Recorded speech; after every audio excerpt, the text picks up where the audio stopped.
What do you want Jesus to do for you? If you have a moment in prayer now, opportunity to ask, what's first on your heart to ask from the Lord? It's very interesting to me that Jesus did it that way. What do you want me to do for you? There's something in the asking of the question revealing a desire of His, that He desires to fulfill what is asked for. To elicit that desire, but then to say, Jesus wants to give gifts. He wants to answer prayers. He longs for your and my happiness. And so to say to Bartimaeus, what do you want me to do for you, was just the prelude. And something of Jesus' desire is therein. The chronology of the story, a number of steps involved. I think we could say that Bartimaeus already had a certain sight, even without his physical sight. Jesus, have mercy on me. Some kind of courage to keep asking, even when people were telling him to be quiet, that he had the sight of faith. That there was faith that Jesus could do something for him. And He was calling for him. And so in the chronology of the physical healing, the spiritual came first. The gift of faith, healing later. And so it is often the case that when we get our relationship with God right, physical healing can follow later. Well, Bartimaeus also did something else. It's almost hidden in the text, but it says he left his cloak. He left his cloak. Take courage, get up, Jesus is calling you, said his disciples. Then it says he threw aside his cloak, sprang up, and came to Jesus. Now, that cloak may in a certain measure be a symbol of his life. A beggar's life. And of course, any coins he would get, he would stuff them in that coat. And by leaving the coat behind, he may be, in a sense, leaving the old life behind. And if we want healing, if we want all of the gifts that God wants for us, there are aspects of a worldly life we need to leave behind. And one thing, because I know it all too well, that, young college students get a lot involved in partying and drinking in excess.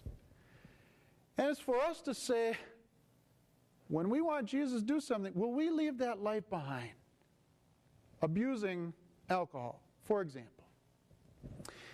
Will we leave behind a trashy mouth? Or whatever it could be. So he comes to Jesus in this boldness, in this willingness, first of all, with the eyes of faith, that Jesus could do something, a willingness to let go of the worldly life. And Jesus says, by asking the question, I want to give you some tremendous gift. And the most important is, your faith has saved you, Jesus says. Your faith has saved you. The physical healing is very secondary. I was listening to a beautiful woman share her testimony this last week. In fact, she spoke to all the priests of the Archdiocese, and her name is Callie Yanta. And she used to be Callie King on Channel 5 News. Really beautiful woman from, physically outside, but also from the inside out.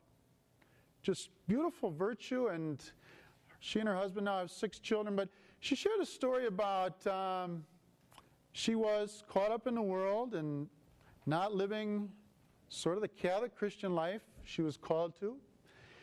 And on a particular time in her life, she was invited to go to Calcutta to interview the missionaries of charity and do a story on them.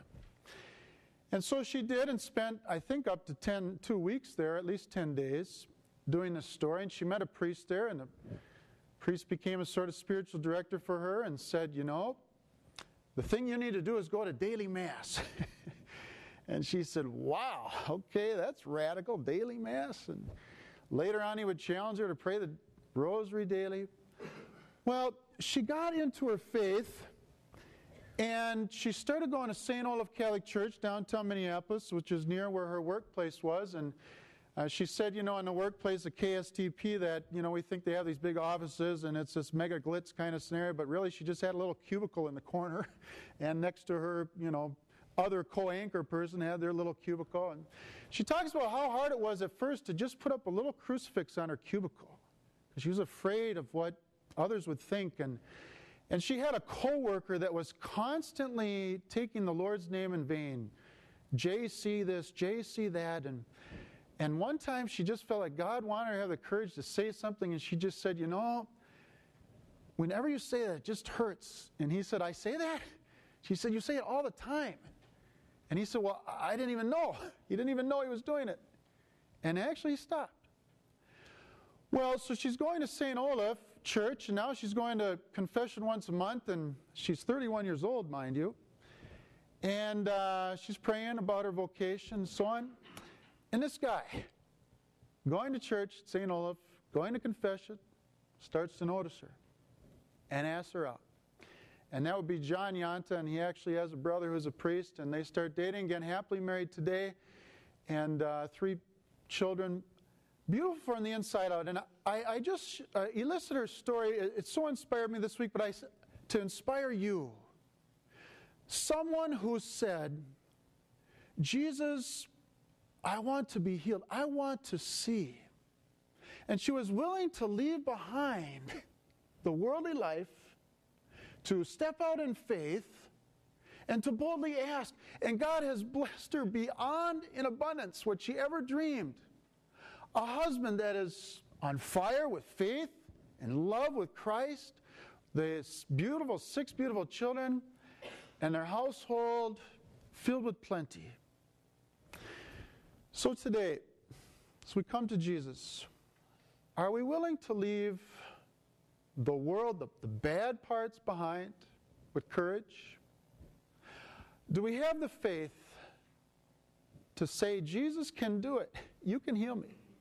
And with that in mind, what do you want to ask Jesus tonight? I'm going to take a moment in silence, and you ask for what's on your heart.